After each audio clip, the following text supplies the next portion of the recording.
Hi viewers, welcome to our channel. ప్రస్తుతం మనతో పాటు ప్రముఖ పొలిటికల్ అనలిస్ట్ ఇమ్మంది రామారావు గారు ఉన్నారు. వారితో ఒకసారి మాట్లాడదాం. సార్ నమస్కారం సార్. నమస్తే బాబు. సార్, ఏపీ రాష్ట్ర ఆర్థిక వ్యవస్థ పైన శ్వేతపత్రాన్ని తొందరలో చంద్రబాబు నాయుడు గారు రిలీజ్ చేయబోతున్నారు సార్.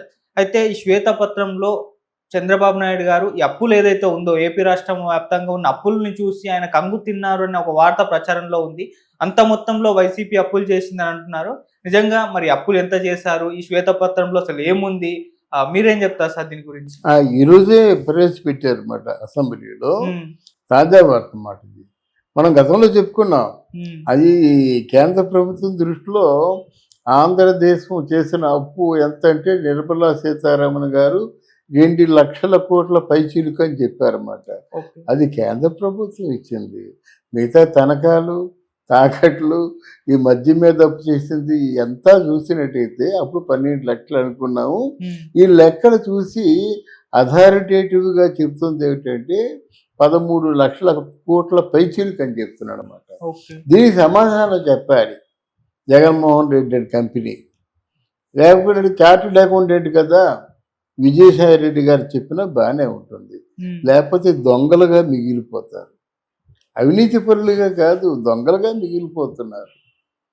దీనికి సమాధానం చెప్పాలి. సమాధానం కూటమి కూడా, బీజేపీ కూటమి కూడా, ఎన్డీఏ పార్టీ కూటమి కూడా దీన్ని నిగ్గు తేల్చాలి.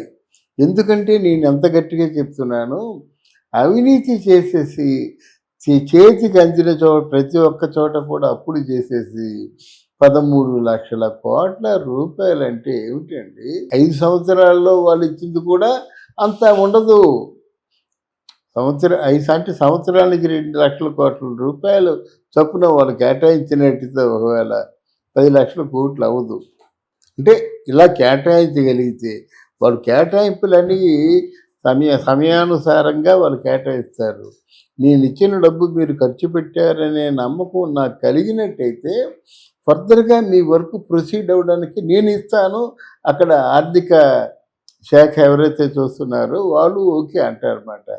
ఆర్థిక శాఖ చూసేటువంటి నిర్మలా సీతారామన్ లేదంటే మనకి 29 రాష్ట్రాలు ఉన్నాయి, వీళ్ళకి ఇచ్చినట్టు వాళ్ళకి ఇవ్వాలి. వాళ్ళ అకౌంటబిలిటీ ఉంది, వీళ్ళకి అకౌంటబిలిటీ లేదంటే ఎంతవరకైనా సరే ఆపేస్తారు. ఏదో 8 రకాలైన కారణాలు చెప్తూ.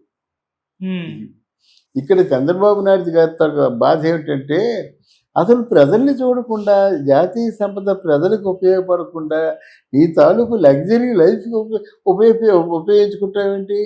అక్కడ తాడేపల్లిలో పెద్ద ప్యాలెస్ 100 కోట్లు, రుషికొండలో పెద్ద ప్యాలెస్ 100 కోట్లు, ఇక్కడేమో లోటస్ పాండ్ ఉండనే ఉంది, అక్కడ 33 ఎకరాల్లో బెంగళూరులో ఉంది.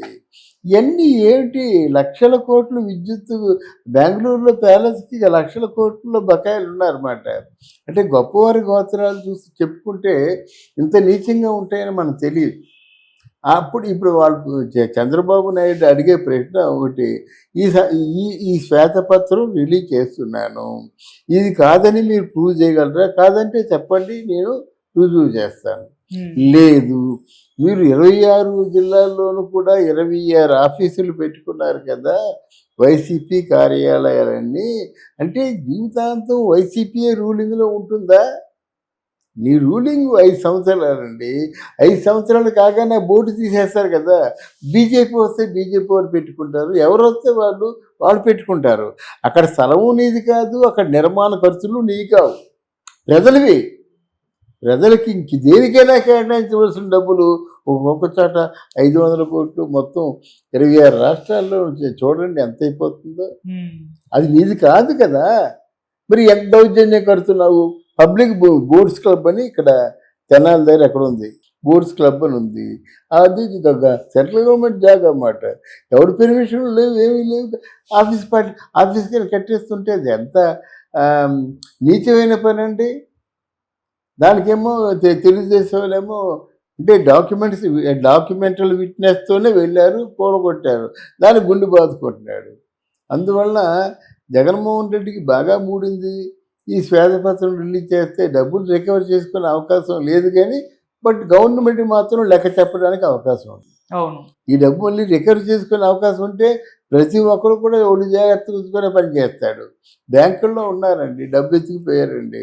ఆడు దేశంలో ఏ మూలన ఉన్నప్పుడు కూడా వాడి జీతం మొత్తం వాడు ప్రావిడెంట్ ఫండ్ మంచి చెడ్డ ఆస్తులు దర్యాప్తు చేస్తూ ఆయన జప్తు చేస్తూ తీసుకొని అది రికవర్ చేస్తారు. అటువంటి రికవరీ వ్యవస్థ రాజకీయాల్లో కూడా ఉంటే బాగుంటుంది. ఎందుకంటే ఈ డబ్బు ఎవరికి చెందిన డబ్బు కాదు, ప్రజలకు చెందింది. కానీ ప్రజలకు అప్పచెప్పారన్నమాట. అంత డబ్బు కూడా కైవసం చేసుకున్నప్పుడు దానికి సరిసమానంగా డబ్బులు తీసుకోవాలి. లేకపోతే ఆ అమౌంట్ కూడా సమాధానం చెప్పాలి. హ్మ్. అటువంటి వ్యవస్థ వస్తే బాగుంటుంది. ఓకే. ఇకపోయినట్టయితే జగన్మోహన్ రెడ్డి గారు కొత్తగా ఒక ప్లాన్ వేశాడు. అది మరో వీడియోలో చెప్పుకుందాం.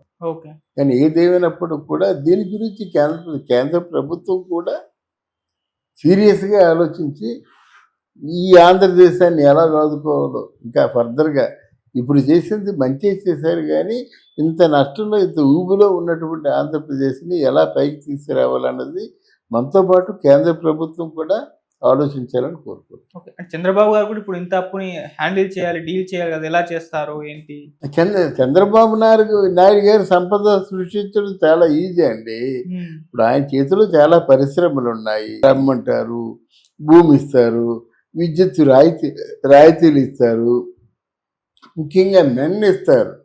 విదేశాల్లో మెన్ ఉండరు, డబ్బులు ఉంటాయి, స్థలం ఉంటాయి, కన్స్ట్రక్షన్ ఉంటుంది, మనుషులు ఉంటారు అక్కడ. అంతే కదా మన భారతదేశం నుంచి హైర్ వెళ్ళిపోవడం అక్కడికి. అవును. మనుషులు అంటే ప్రొఫెషనల్ ఎఫిషియన్సీ ఉన్నటువంటి మనుషులు దొరకరు. హ్మ్. మనకి గొప్ప మాట. ఈ ప్రొఫెషనల్ ఎఫిషియన్సీ ఉన్న మనుషుల్ని కానీ పెట్టుకున్నట్టయితే వాళ్ళ జీవితాలు బాగుంటాయి, మనకి ప్రొడక్టివిటీ వస్తుంది, ఉత్పత్తి వస్తుంది, ఉత్పత్తి బట్టి డబ్బు వస్తుంది అన్నమాట. హ్మ్. ఆ విధంగా సంపద సృష్టిస్తాడు, నో డౌట్ అంటారు. అంటే ఆయనకి ఆలోచన అంతగా లేకపోవచ్చు, కానీ పవన్ కళ్యాణ్ ఆవేశం ఉంది, కార్యాచరణ ఉంది. ఆయన ఆవేశంతో కొన్ని పనులు సక్సెస్ అవుతాయని నేను అనుకుంటున్నాను. సార్, ఈ శ్వేతపత్రం పైన మరి వైసీపీ నుంచి జగన్మోహన్ రెడ్డి గారి దగ్గర నుంచి కూడా ఎలా రియాక్షన్ వస్తున్నాయి సార్? ఎలాంటిది క్వైట్ ఆపోజిట్లో వాళ్ళు ఒక శ్వేతపత్రం రిలీజ్ చేస్తారు. హ్మ్. విజయసాయి రెడ్డి అయినట్టుగా ఆ వెంకటేశ్వరుడు పాదాల సాక్షిగా నేనంతా నిజమే చెప్తున్నానని చెప్పి ఆయన అబద్ధాలు చెప్పాడు. అవును. అలాగే మరి నిజమే చెప్తున్నానని వాళ్ళ వెర్షన్ వాళ్ళ అబద్ధాలు చెప్తారు. ఏమనంటే ఇప్పుడు కాదు అంతకుముందు చంద్రబాబు నాయుడు ఏం చేశాడు, అన్ని చచ్చిపోయి అన్నాడయిందో, మామకి వెన్నుపోటు పొడిచాడని చెప్పేసి అది బాగా ఊతపదం కదా. ఇప్పుడు కూడా కొత్తగా స్టార్ట్ చేశారు. మామకి ఎన్నుపోటు పొడిచాడు అనేటువంటి ఆ భావన ఉంటే ఇంత మెజార్టీతో తెలుగుదేశం పార్టీని ఎందుకు గెలిపిస్తారండి? బుద్ధి ఉండొద్దు.